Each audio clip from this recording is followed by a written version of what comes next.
నేను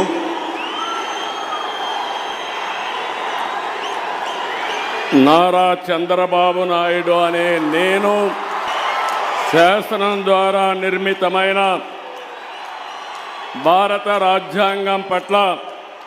నిజమైన విశ్వాసం విధేయత చూపుతానని భారతదేశ సార్వభౌమాధికారాన్ని సమగ్రతను కాపాడుతానని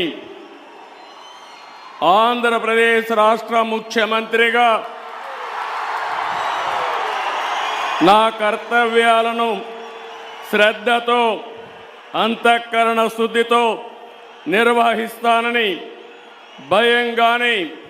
పక్షపాతం కానీ రాగద్వేషాలు కానీ లేకుండా రాజ్యాంగాన్ని శాసనాలను అనుసరించి ప్రజలందరికీ న్యాయం చేకూరుస్తానని దైవ సాక్షిగా ప్రమాణం చేస్తున్నాను.